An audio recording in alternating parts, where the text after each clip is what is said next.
Okay, so this new set of tutorials is going to deal with optimizing our game and preparation for the what I think will probably be the final set of tutorials where we actually storyboard our game and think about how we make our story come to life via our code. But we do have to do some more prep work before then, okay? So let's just look over what we've done so far with our two sets of tutorials up to now. We've got this character Bob. He moves around the screen. He animates when he walks. He can interact with his world. There it is. There it is. He can leave this room and go out into a new wide space that we call the kingdom. And if we hit the I key, it brings up Bob's inventory, and it's a working inventory, right? He owns two items right now, the Bowel Obstructor and the Health Potion. And again, if you followed the last previous set of tutorials, you know that we've actually done quite a bit of work, and we do have some more to do. So let's get started, okay?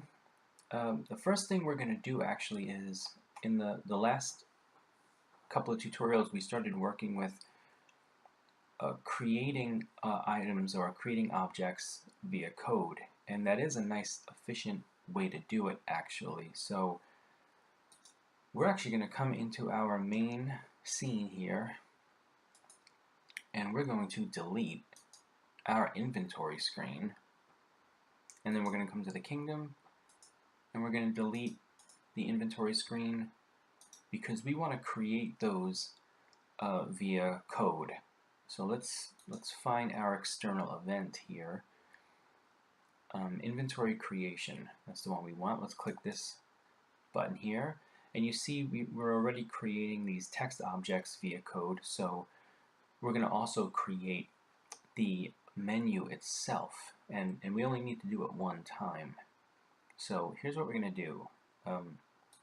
If you have this empty event already up here, let's move it up here. If not, you can create a new one. We need to create, obviously, the container first, and then we'll create the text objects that just make sense. I mean, you could do it out of order, but there's really no point. We're going to we can drag this trigger once up here, and let's go ahead and let's make our inventory screen. Common actions, objects, create an object, and we're going to create our inventory container, and I'm keeping mine at 0 and 0, and the layer is the inventory layer. Let's hit OK.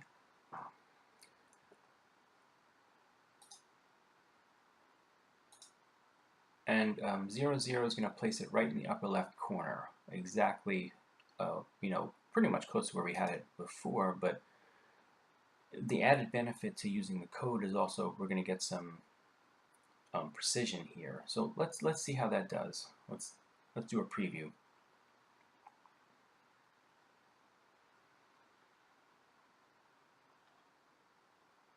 So there it is. You see it's neatly snugged in our 800 by 600 screen. And how about in the kingdom? Yep, there it is. Okay, so what else here? Whoops, I think I just went too far. Oh, there it is. Okay. We don't need this down here. This was for testing. We may set up another test at some point, but we don't need that for right there. Let's go to our inventory check external event. And the purpose of this event is to check to see if a slot is filled. 0 means it's not, in which case it'll put an empty item there. If it is filled with a 1, it'll put the correct item in that slot for us. Let's get rid of this if you have it there, okay? We can do a better job with this as well. by using our global variable that we have up there. Let's move this over here.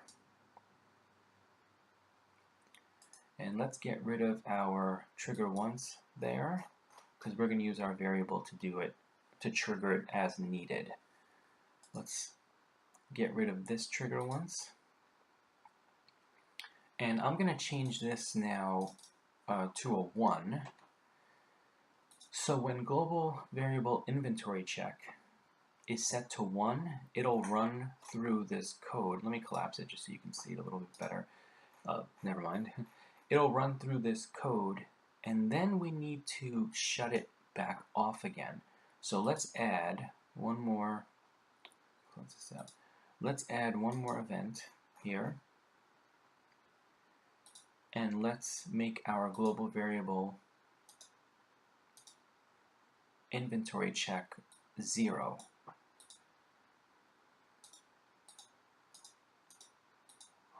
Okay. So it'll check all our items, right? Set up the Z order, and then it'll say, okay, now set inventory check to 0, so that if it comes back up here, it says, well, it's 0, so we're not going to do anything, actually. It'll just sit idly, which is nice. That's a good thing. But in order to do this check, we need to have something that sets this value to 1. Okay, so let's go back into our main event here, and let's go to this external event. And here is where we actually hide and show our inventory layer. So we want to trigger this when the inventory container is not up and it's invisible. We want to set our global variable to 1 right there. Let's put it in place first, and then we'll talk it through again.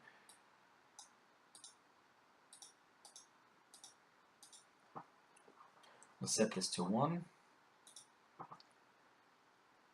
and let's move this up here, because remember, it runs in order actually. So here's what's going to happen. Let's say that the inventory layer is not visible, which means our container.up global variable is set to 0. And let's say we want to show our inventory container. We hit the I key. It sees that global variable inventory container is 0. It'll change the inventory check to 1 and run over to this external event, go through our inventory, make the necessary changes, then it'll come back to here, yeah, where we just left, and it'll change, this inventory container global variable to up, dot up equal to 1, comes here and shows our inventory layer. Let's see if it works.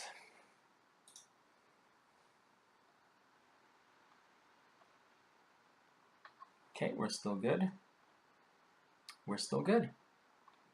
All right, and we're optimizing things here.